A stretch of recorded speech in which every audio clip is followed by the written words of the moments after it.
지난 5월 23일 오후 6시경 강릉시 대전동에 위치한 강릉과학산업단지 벤처공장에서 수소탱크가 폭발했습니다. 8명의 사상자가 났는데요. 다행히 수소탱크 3개 중 하나만 폭발이 돼서 큰 사고를 방지할 수 있었다고 합니다. 근데 이제 이 수소탱크는 2달 전에 체크를 했는데 안전에 이상이 없다, 그런 판정을 받았다고 합니다.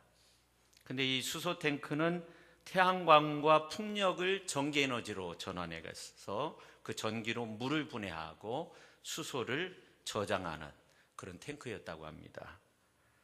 정말 친환경적인 장치인데 이 수소의 용량이 워낙 크다가 보니까 이음매가 생겨났고 이것이 엄청난 폭발로 이어지지 않았나 그렇게 판단합니다. 그러나 수소차는 수소 용기 이음매가 전혀 없다고 합니다. 더 훨씬 안전하다는 거죠. 이 수소차는 환경 공해가 거의 없는 차로 알려지고 있습니다. 우리 전라북도에서 수소차를 사면 대당 3,600만 원 보조를 받을 수 있다고 합니다. 근데 제가 설교 준비하면서 114로 전화를 한번 해봤는데 전라북도에 수소차 충전할 수 있는 그런 곳이 없다고 해요. 앞으로 이제 생겨나게 된다고 합니다. 옆에 분한테 한번 그런 말씀 해보세요. 수소차 한 대 사세요. 그렇게 한번 해보세요. 친환경적인 차이기 때문에. 미국의 건축 디자인 저널인 이볼로호가 최근 공모한 2019년 초고층 건물 디자인 공모전에서 수상한 작품을 발표한 적이 있는데 놀라운 것은 1위에서 3위까지의 작품이 전부 환경 오염의 피해를 최소화하고 그것을 그 피해를 없애주는 그런 어떤 건축 아이디어를 담은 작품이었다는 겁니다. 입선자 가운데는 폐허가 된 늪지를 복원한 공중탑이 있고요. 해양 플라스틱 처리하는 필터 마천루가 있었습니다. 폐허가 늪지로 변했는데 이게 원래는 늪이 아니라 태평양과 같은 큰 바다인데 폐허가 된 늪이 되었다는 거죠. 지난번 정말 마음이 아팠던 것은 관광차를 타고 하루 이렇게 종일 차 타고 다니면서 이것저것 먹기도 하고 과자도 먹고 그래서 저희 내외가 앞에 앉아서 검정 비닐봉지에 이 비닐을 담았는데 그 검정 비닐 안에 가득 찬 거예요. 제가 뭐 특별한 것을 먹은 것이 아닙니다. 근데도 가득 차더라고요. 이게 다 어디로 가냐 그런 생각을 했어요. 우리가 이 썩지 않는 물품 사용 자제해야 됩니다. 비닐 같은 것 특히 더 그렇죠. 북태평양에 형성된 쓰레기 섬의 크기가 어느 정도인지 아십니까? 한반도의 7배 정도 된다는 거예요. 그래서 차를 타고 쉬지 않고 이동해도 이틀 정도 가야 된다는 겁니다. 근데 놀라운 것은 2년, 3년만 지나면 이 정도 쓰레기 섬이 또 하나 생긴다는 겁니다. 보한 슬렛이라는 24살 먹은 청년이 있는데 이 쓰레기를 내가 치우겠다는 거예요.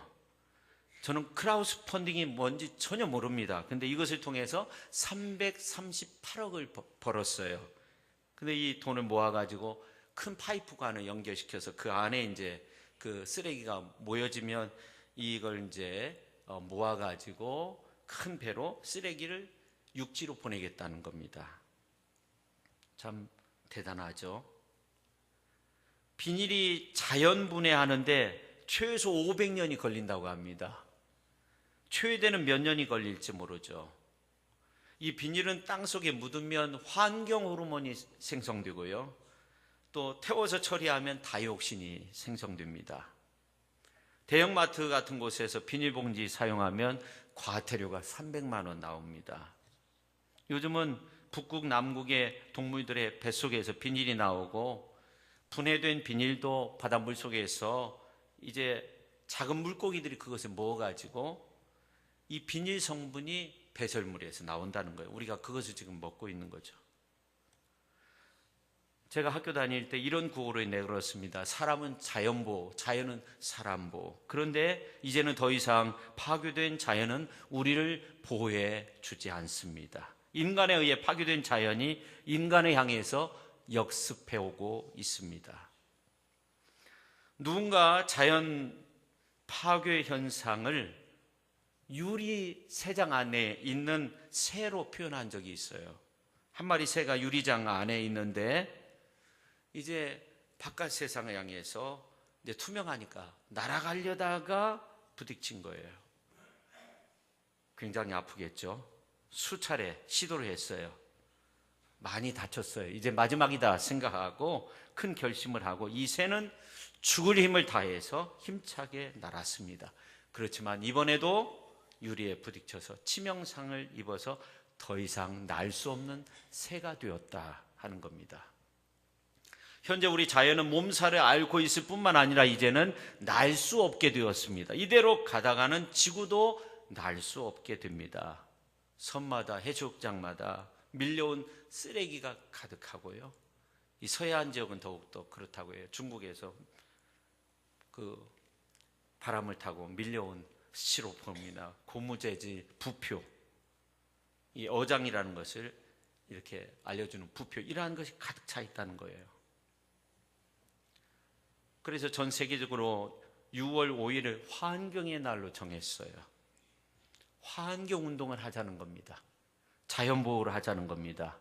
생명에 대한 관심을 우리가 가져야 된다는 겁니다. 우리 교단도 일찍이 세계 환경의 날 그 바로 앞주간 주일을 정해서 환경주일로 이렇게 지키고 있습니다. 인류학자들은 인간이 불을 사용하는 법을 알아낸 후에 문명 생활로 들어갔다고 그렇게 말합니다.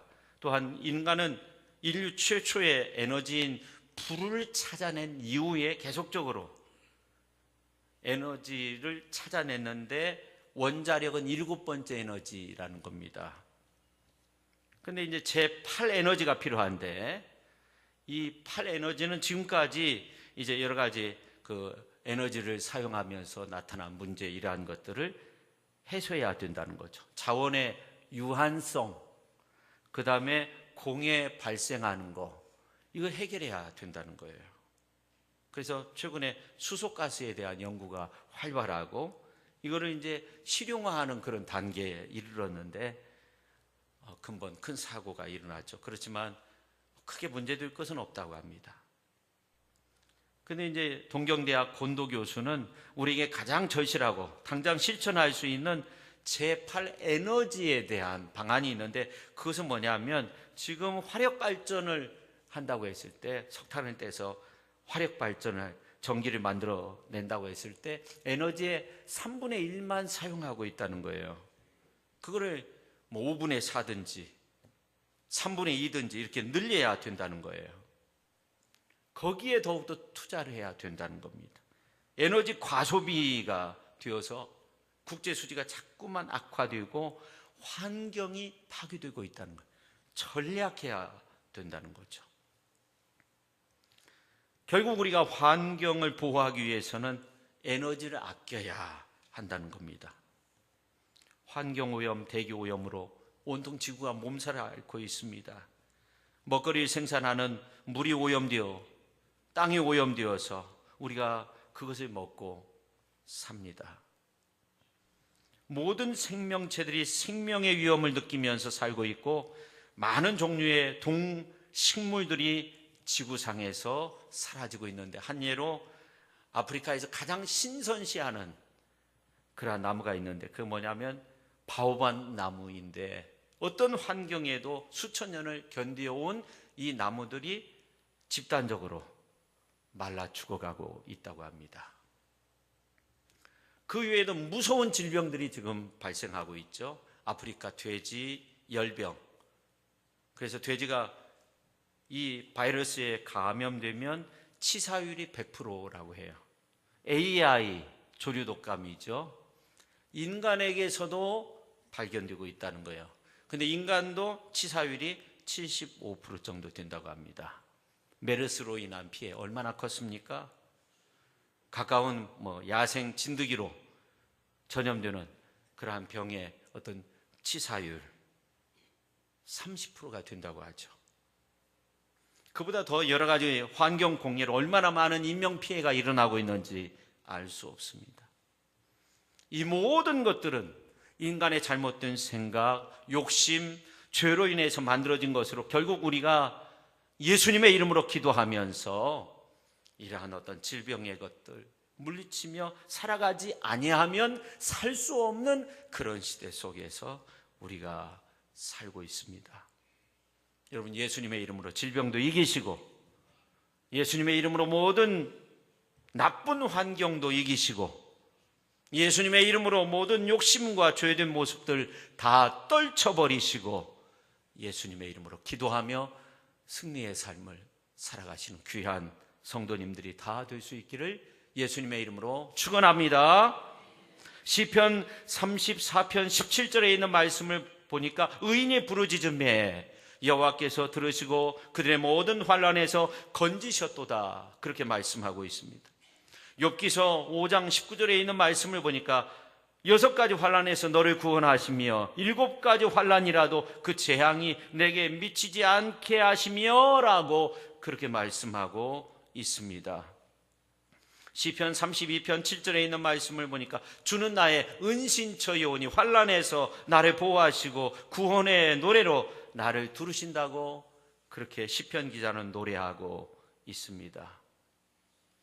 요한계시록 7장 14절에 있는 말씀을 보니까 큰 환난에서 나오는 자들인데 어린 양의 피에 그 옷을 씻어 희게 되었다고 그렇게 말씀하고 있어요. 이렇게 성경 곳곳에서 모든 환난과 고난과 역경에서 주 예수님이 우리를 보호하시고 지켜주신다고 그렇게 말씀하고 있어요. 생명 싸개로 환경의 재난과 질병의 위험으로부터 우리를 보호해 주신다고, 그 능력의 손으로 우리를 붙드시고 계신다고 그렇게 말씀하고 있습니다.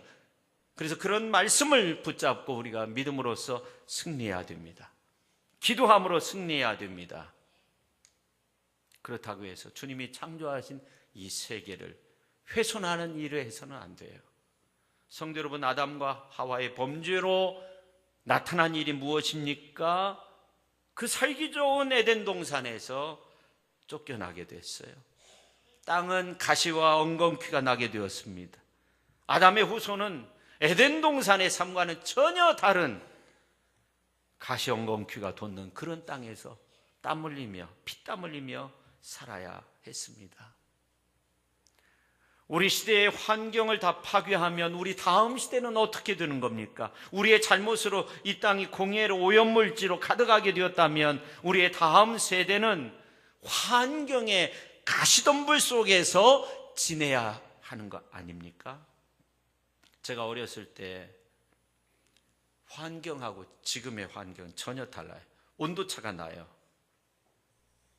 심각한 오염이 있어서 온 세상이 몸살을 앓고 있습니다. 이렇게 파괴된 자연을 다시금 복원하는 것도 우리의 사명입니다. 자연을 파괴하는 것은 우리 하나님이 만드신 에덴 동산을 파괴하는 그 죄를 짓는 것과 같아요.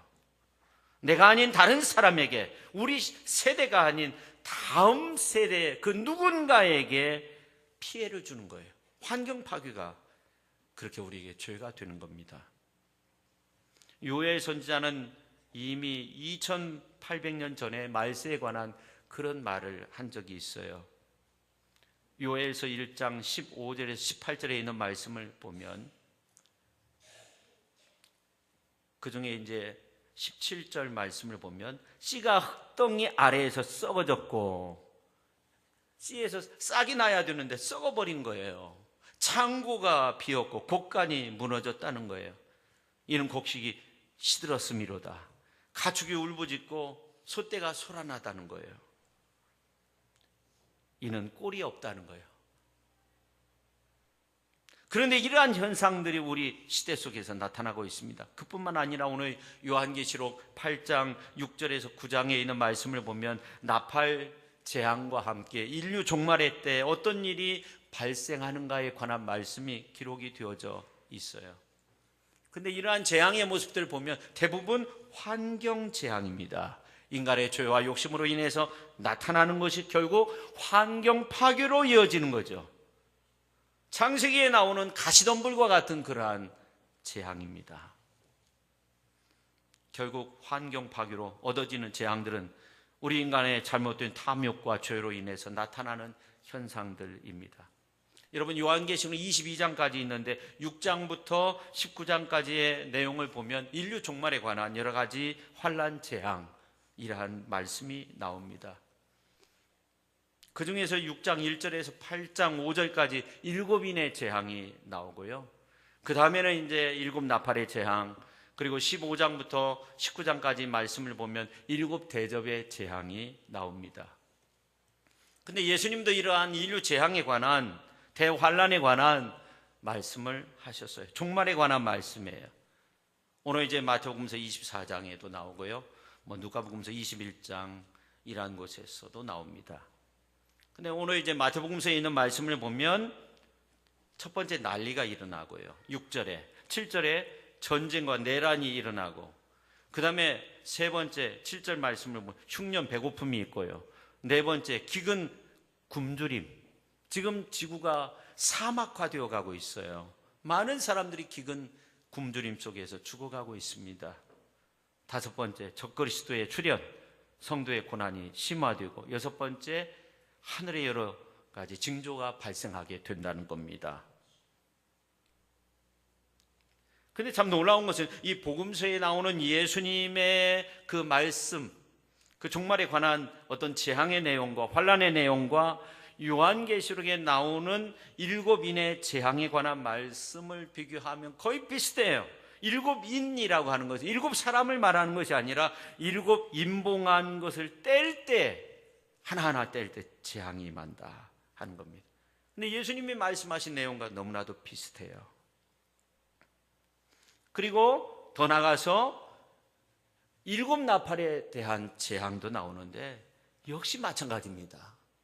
그 내용이 우리 주님이 말씀한 말세에 일어날 그러한 재앙의 모습과도 거의 흡사합니다.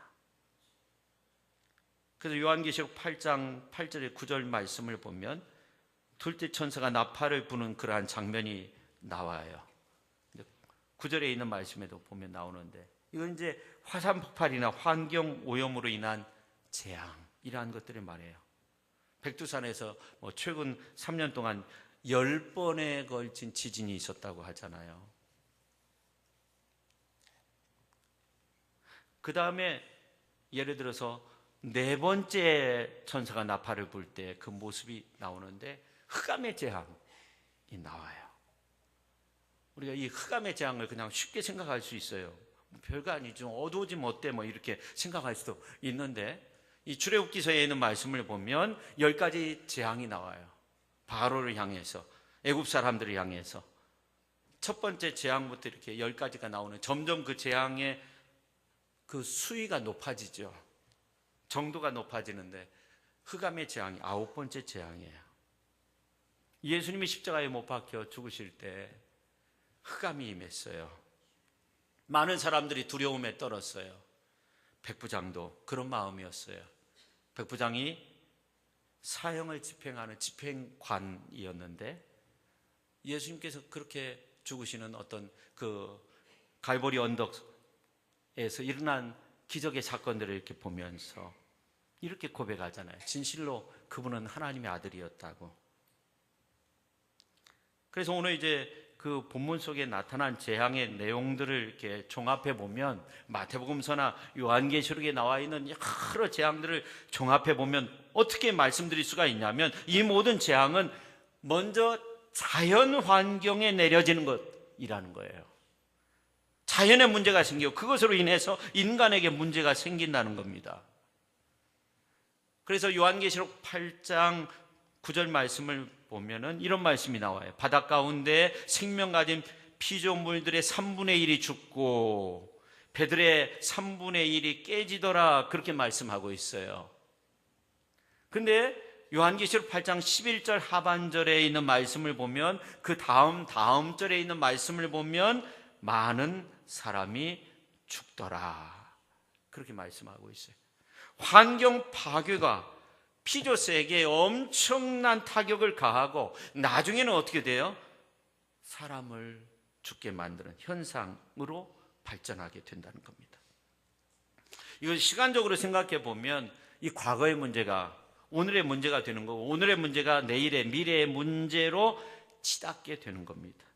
오늘 우리 현실의 문제, 환경의 문제가 내일로 가서는 걷잡을 수 없는 큰 문제가 될 수 있다는 겁니다. 우리가 비닐, 스티로폼 쓴 지 불과 얼마 되지 않아요. 근데 엄청난 위기로 지금 닥쳐오고 있습니다. 우리가 컴퓨터 쓴 지요, 우리나라에서요, 제가 XT부터 썼는데 한 27년 전에 썼던 것 같아요. 지금은 어떻게 됐어요? 지금은 인공지능이 현실화됐어요. 아인슈타인에 이어 아주 천재 물리학자 스티브 호킹 박사가 이런 말을 한 적이 있어요. 100년 안에 인류가 멸망하게 될 가능성이 매우 높다. 지구의 온도가 급상승하게 된다는 거예요. 금성과 같이 사람이 살 수 없는 곳이 된다는 거예요. 새로운 별로 이주해야 된다, 그런 말을 한 적이 있어요.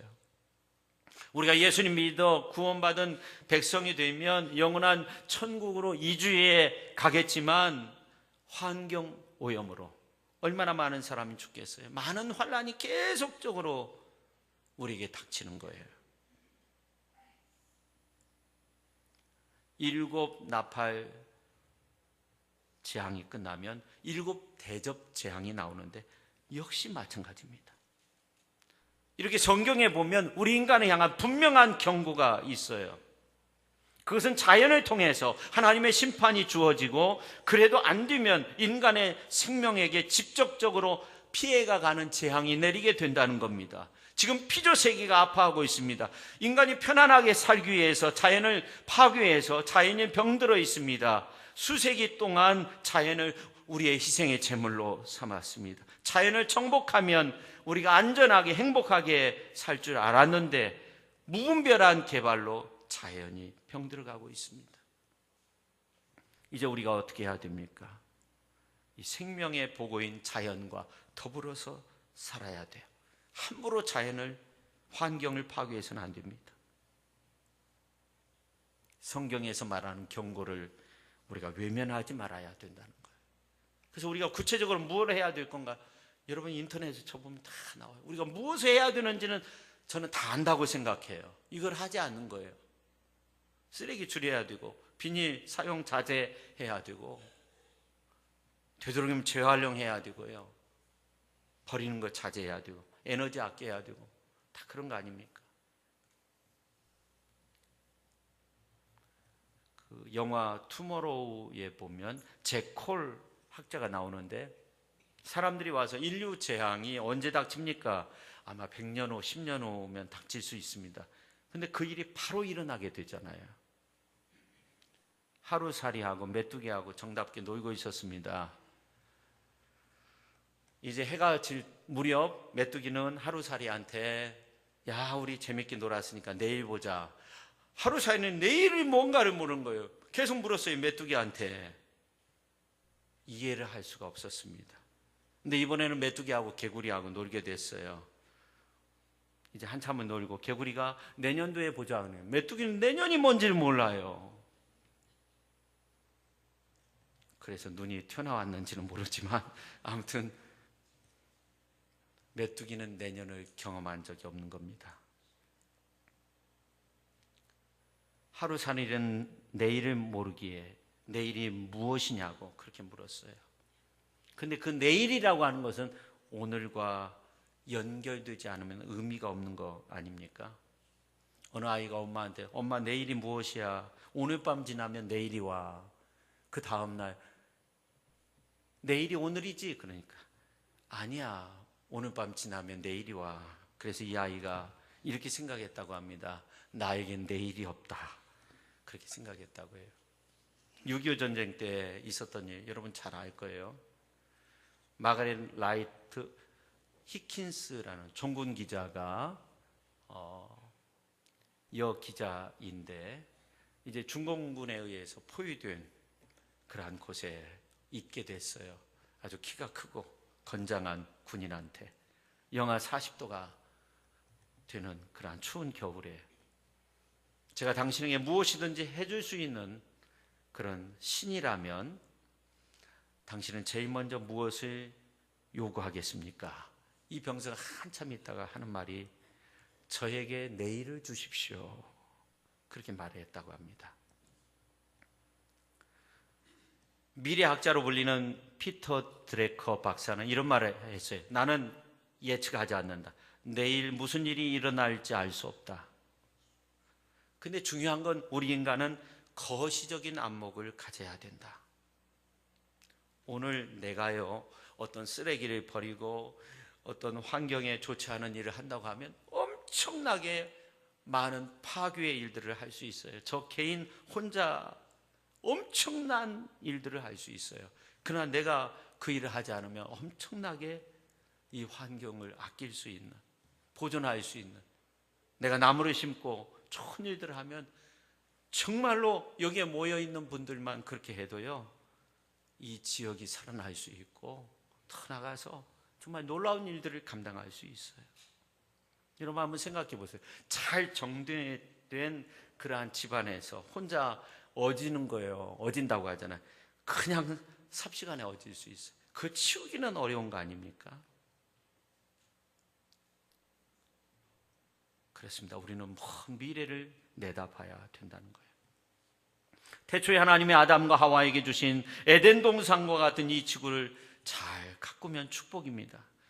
근데 우리 인간이 잘못 대하면 재앙이 되고 저주가 되는 겁니다. 지구를 사랑해야 돼. 자연을 살려내야 됩니다. 이 생명을 해치는 일을 해서는 안 됩니다.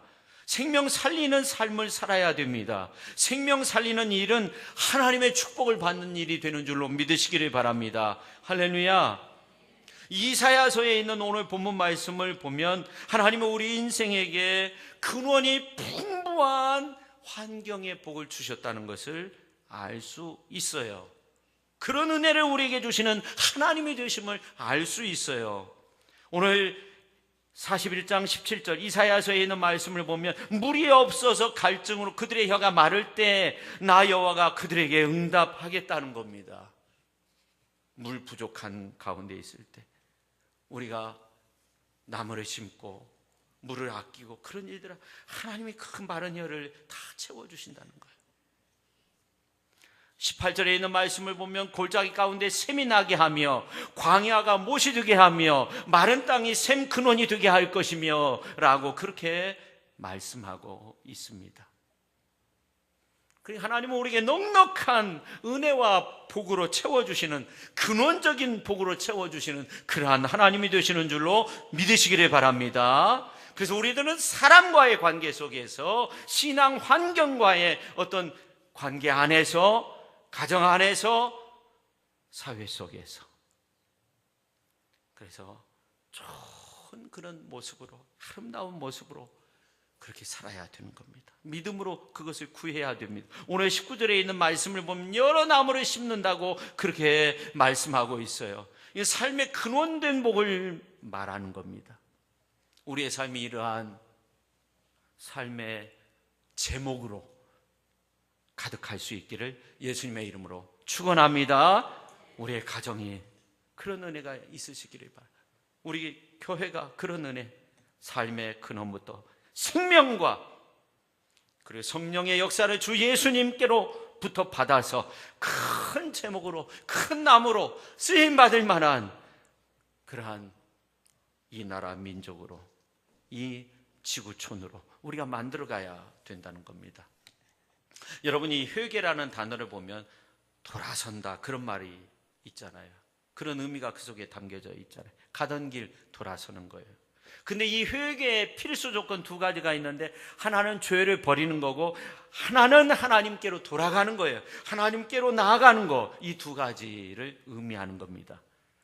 죄가 뭔가 포로 생활하는 것과 같아요. 죄의 포로가 되는 거예요. 해방됐으면 어떻게 돼요? 고국 땅으로 돌아가야 돼요. 바벨론에 있어서는 안 되는 거예요. 하나님의 백성이 죄의 포로가 돼서 아무것도 할 수 없는 비참한 상태, 죄 가운데 있는 상태입니다. 오늘 우리는 빠져나와야 돼요.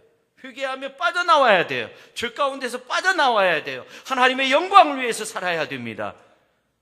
이제 지구 환경 문제 더 이상 지체할 수 없습니다. 환경 파괴, 내가 아닌 다른 이에게 피해를 주는 일입니다.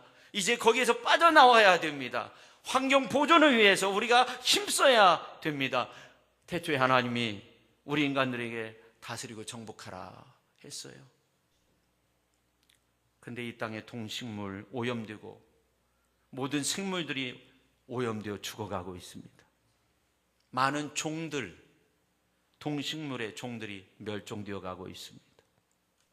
이것은 우리가 잘못된 모습으로 이 땅을 다스리고 정복한 겁니다. 하나님의 말씀대로 살지 못한 겁니다. 우리가 이것을 어떻게 막을 수 있습니까? 이제는 빠져나와야 돼요. 환경 파괴에서 빠져나와야 돼요. 환경 보존을 위해서 힘써야 돼요. 하나님이 인간에게 주신 자연을 잘 다스리지 못한 죄가 얼마나 큽니까? 이 지구를 보십시오. 어떻게 됐습니까? 우리 자신이 창조주 하나님 앞에 너무나 죄송하다는 그런 마음을 가져야 돼요. 효경에 나오는 그런 말 아시죠? 신체 발부 수지 부모 불감회상 효지시하라. 몸과 머리털 피부는 부모에게 받은 것이 감히 훼손하지 않는 것이 효의 시작이다. 내 몸 내 마음대로 하는 거 아니에요. 부모로부터 받아서 훼손하지 말아야 돼요. 그게 효의 시작이라는 거예요. 우리 인생들도 마찬가지입니다. 하나님의 우리 인생들에게 주신 은혜가 너무나도 많습니다. 그것을 제대로 간직하지 못한 채 사는 거 생각할 때 너무나도 부끄럽고 죄송스러운 거 아닙니까? 에덴 동산과 같은 그 아름다운 자연을 우리에게 주셨는데 이렇게 만들었으니 송구스러울 뿐이죠. 이제 창조 세계 보존, 환경 보존을 위해 우리가 나서야 됩니다. 이제 살려야 됩니다. 우리가 지켜야 됩니다. 그래서 진정 아름다운 세상을 만들어갈 수 있는 우리 모두가 될 수 있기를 예수님의 이름으로 축원합니다. 기도하겠습니다. 하나님 아버지, 오늘 이 땅을 바라보건대 주님이 얼마나 가슴 아파하실까. 정말 아름다운 세상을 그렇게 만드셨는데 우리 인간의 탐욕으로, 죄로 말미암아 가시덤불과 같은 그런 환경의 재앙 속에서 우리가 허우적거리고 있습니다. 하나님 아버지, 우리의 모든 죄를 용서합니다. 이제 그 환경 파괴에서 빠져나오게 하시고 우리들 정말 신중하게 모든 것들을 잘 처리하며 정말로 창조 세계 보존을 위해서 힘쓰고 이제 자연을 살려내는 그러한 일에 힘쓸 수 있는 저희들 되게 하여 주옵소서. 예수님의 이름으로 기도 올리옵나이다. 아멘.